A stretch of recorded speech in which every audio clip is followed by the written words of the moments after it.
Plastic has made our lives easier and safer in one way, but it has also taken a toll on the environment. Each year, millions of plastic bags make their way to the ecosystem via landfills, waterways, and oceans. Some communities in western Massachusetts have even called for a ban on plastic bags to help stem the pollution. In Belchertown, however, one parish has put plastic to good use in a newly established ministry. Steve KILTONIC has our story. At St. Francis of Assisi Parish in Belchertown, a new ministry is serving a dual purpose, helping the homeless and the environment.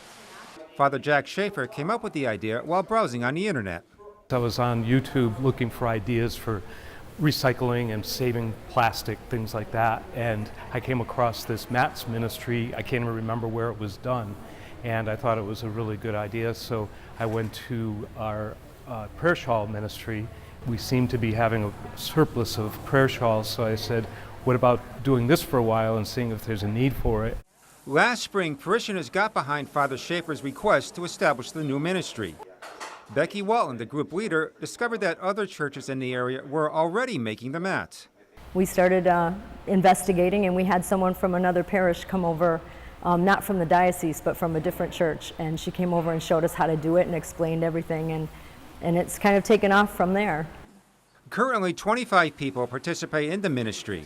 They gather the second and fourth Mondays of the month in the parish hall of the old church on the town green. The mats are actually plastic, so they keep you from the cold, damp ground. It's just a nice warm place to lay your head at night. It keeps your clothes and your sleeping blankets and things dry and clean. There's a lot of people out there that don't have a clean, dry place to lay their head, so it was a good opportunity for us to help people that need it. Walton explained the various steps involved in creating the mats. It starts with everyday plastic bags. You lay them out nice and flat, like 4 or 5 high, and then you roll them, and you cut off the bottom seam and you cut off the handles. So now you're just left with these tubes of plastic that are rolled. And you cut it into strips, and then you take the strips and you link them together, all together, and make a big ball of what we call plarn, plastic yarn. And it comes into this big ball, and then you just take it with a big size end crochet hook, and you just crochet, single crochet. It's very simple. Even people who don't know how to crochet could do this because it's one stitch. Walton got the word out about the ministry in the church bulletin, and it didn't take long before plastic bags, lots of them, started to appear. So this is the gathering space of the church, and we put this basket here, and we put a note on the front to explain what it is, and we ask the parishioners to donate their plastic bags so that we can make the mats. And every week they drop off bags, or people take bags and make plarn, and then they come back and they leave the plarn in the basket for people who want to crochet. They can pick up the balls of plarn. And it's overflowing every week.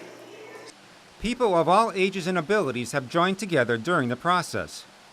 Even if you don't crochet or you don't want to learn to crochet, you can fold the bags, you can cut the bags, you can make the plarn and loop the pieces together. It's really a project for all ages so that everybody can get involved. It's definitely a labor of love to create one of these 3x6 mats. Becky says on average it takes anyone from 70 to 80 hours just for one of these to be finished. And not only that, it takes approximately 700 to 1,000 bags for one of these to be completed. Patricia Skaza, who also participates in the prayer shawl ministry, considers herself a beginner when it comes to crocheting. She likes that every member comes with their own skill set. No one is here to judge. I enjoy it. I enjoy crocheting. It's fun. And I think what these girls have done, Anna is fantastic. She really, sometimes she'll take plarn completely apart and redo it so that it's perfect for her. And her mats are just perfect, and I love that. But everybody's different, and they're flexible, you know, the mats, so they don't have to be perfect. Some people leave earlier, some people just can't come in to get bags or to get some plarn and take it home and crochet it. So it's very flexible. And I've met new people here. Skaza says making the mats is her way to give back to the community. Some comfort for the homeless, number one. They say that these mats are very waterproof, that they are warm, that they can lay them out, they can roll them up, they can take them with them wherever they go. Bonnie Miller, who knits prayer shawls, does not crochet for this ministry. Her chosen job is to pick up the bags from the church and make plarn. And I can do that while I'm watching the Red Sox at night. I can just sit there and do it. It's a kind of a mindless job. Okay, so then I can take these balls of plarn and just put them back in the bin. And then the people who are doing the crocheting can pick up the balls. Some people want to crochet, some people want to make plarn, some people just want to offer their bags. But they're all pieces of the puzzle. So it's nice.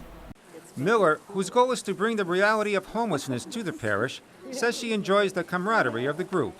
It's a nice little social gathering. Yeah, it's very nice. And we meet one another and we can talk about anything, you know. Miller also volunteers at Not Bread Alone, an Amherst agency which serves meals for the hungry and homeless. 7 of the 9 mats the group has made thus far have gone to Not Bread Alone, which in turn has handed them out to the homeless. The more mats we can put out there, the more people who are not going to have to lay their head on the cold, hard ground. So we'll say a prayer for them that they have a nice, warm place to sleep. Becky hopes to grow the ministry at St. Francis and recruit more parishioners, possibly some more men and teens, to participate. For more information about the mat ministry, contact Becky online at rebe666@icloud.com. For Real to Real, I'm Steve Kiltonic.